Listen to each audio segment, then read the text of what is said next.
परमेश्वर पाटील यांच्या ऊसाच्या फळावरती आलेलो आहोत आणि पाटील साहेबांनी नेटसर कंपनीची जैविक औषधं आपल्या ह्या ऊसाच्या प्लॉटला वापरलेली आहेत। आता ही जैविक औषधं वापरल्यानंतर त्यांना काय काय फायदे दिसून आले ते आपण त्यांच्याच तोंडून ऐकूया। नमस्कार पाटील साहेब। नमस्कार सर। आता ही जी जैविक औषधं आहेत ती कुठे आहेत तुम्ही दाखवता का? हो आहेत सर। म्हणजे स्टीमरिच हे पाटील साहेबांनी स्टीमरिच आपल्या ह्या ऊसाला वापरलेलं आहे। बायो 95 आणि एनपीकेच्या सेटपैकी फक्त पी आहे, एन आणि के मिळालं नाही, पण एनपीके पण आपल्या ह्या प्लॉटला वापरलेलं आहे। तर ही जी औषधं तुम्ही वापरली याची माहिती तुम्हाला सुरुवातीला कोण दिली होती? सुरुवातीला आमच्या भावाने राजू पाटील यांनी दिली होती। म्हणजे तुमचे जे बंधू आहेत राजू पाटील त्यांनीच ह्या औषधाची माहिती दिली आणि तुम्ही ती सुरू केली वापरायला? सुरू केलं। बरं, ह्याच्या किती फवारणी केल्या या औषधाच्या? स्टीमरिच आणि बायो 95च्या 2 फवारण्या केल्या सर आम्ही। स्टीमरिच बायो 95च्या 2 फवारण्या केल्या आणि पाण्यातून शेतची बाटली आणि स्लरी वगैरे करून एक वेळेस पाण्यातून सोडले आम्ही। एक वेळ पाण्यातनं डोस दिला आपल्या औषधाचा। मग ह्याच्यामुळे तुम्हाला काय काय फरक आढळले? त्याच्यामुळे सर आम्हाला ऊसांची संख्या, फुटव्यांची संख्या जास्त झाली। फुटवे जास्त झाले, बरोबर, फुटव्यांची संख्या जास्त झाली आणि ऊसाचा कलर हा एकसारखा म्हणजे गरज हिरवागार कलर आला सर याला। बरं, किती दिवसापासून हे औषध वापरताय तुम्ही? सर ऊस वापरल्यानंतर कमी 1 महिन्याच्या नंतर आम्ही 1-1.5 महिन्याच्या नंतर ह्याची फवारणी वापरायला सुरुवात केलं होतं।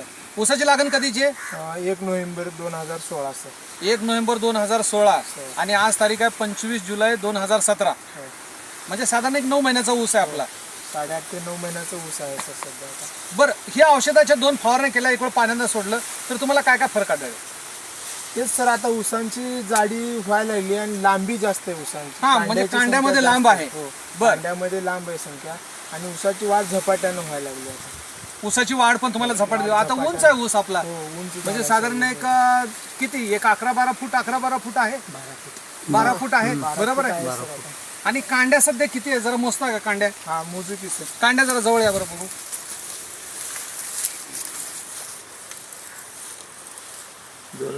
1 2 3 4 5 6 7 8 9 10 11 12 13 14 15 16 17 हे 18 कांड्यावरती ऊस आहे सर सध्या। मग सरासरी कमीत कमी 16 17 18 16 17 18 ह्या टाईप आहे। 18 एक लेवलवरती आहे सर सध्या। आपल्या भागामध्ये ॲव्हरेज किती आहे ऊसाचा?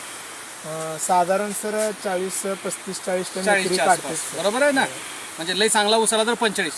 पण ह्या वेळेस तुमचा एकरी ॲव्हरेज किती पडेल असं वाटतं तुम्हाला? आता हे सर 30 गुंठ्याचा प्लॉट आहे सर सध्या, आमचं पूर्ण 1 एकर नाही आहे। 30 गुंठ्यामध्ये आम्हाला साधारण 50 ते 55 टन ॲव्हरेज पडेल असं अपेक्षा आहे सर। म्हणजे साधारण एकरी 15-20 टनाचा फरक नक्की पडणार आहे, म्हणजे आपला आर्थिक फायदा होणार आहे। हो, नक्की होणार आहे। बाकी रासायनिक खताची काय बचत झाली का तुमची? हो, रासायनिक खत सर याला 3 पोते आम्ही DAP वगैरे टाकले सर आणि 1-2 पोते युरिया टाकले आम्ही याला। म्हणजे दरवर्षीपेक्षा कमी टाकलं? यावेळेस ऊस चांगला असल्यामुळे आम्ही खतांची संख्याच कमी केली, जास्त टाकलेच नाही सर। आणि आपली औषधं जेव्हा आपण सोडतो NPK शेत पाण्यातनं सोडतो तर रानामध्ये भुसभुशीतपणा येतो, तुम्हाला काय आढळलंय का? माती अगदी आम्हाला मऊसूत झाली सर। एखादं गवत जरी उपसायचं म्हणलं म्हणजे हे आपण बघतोय की एकदम रव्यासारखी आहे, एकदम भुसभुशीतपणा आहे।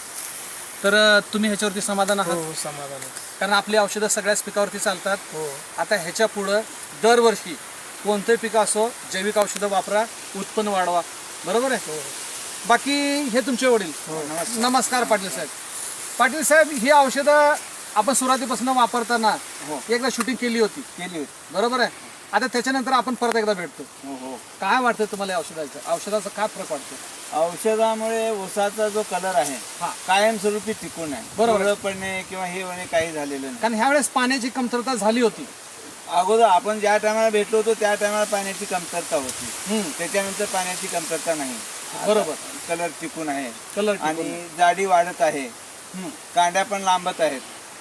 मग आता तुम्ही जे आयुष्यभर शेती बघितली, शेती करता, तर त्या ऊसामध्ये ह्या ऊसामध्ये तुम्हाला काय फरक वाटतो? नाही, फरक जाणवला नक्की। म्हणजे आता नक्की जाणवला जैविक औषधामुळे 15-20 टन तरी फरक पडेल एकराला? फरक पडला। रासायनिक खताचा वापर कमी झाला, म्हणजे तिथं पैसे वाचले, टनेजमुळे तिथं पैसे वाढणार आहेत, तर समाधानी आहात? हो, समाधान। आणि इथं शेजारी तुमच्या भावाचाच ऊस आहे? हो, म्हणजे त्यांनी औषधं नाही वापरली, तुम्ही फक्त वापरलेत? हो।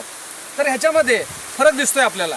हो, आता ते पण लवकरच सुरू करणार आहेत, आजच त्यांच्याबरोबर बोलणं झालं, हो कारण अजून 4-5 महिने अवकाश आहे ऊस जायला, बरोबर आहे ना? हो हो तर बाकी लोकांना पण सांगचाल हो सांगणार की ही औषध, जैविक औषध आपल्याला उत्पन्न वाढून देणार आहेत हो म्हणून? सांगणार, सांगत आहे, येतात प्लॉट बघून जातात लोक. समाधानी आहात? हो समाधान. नमस्कार पाटील साहेब, नमस्कार.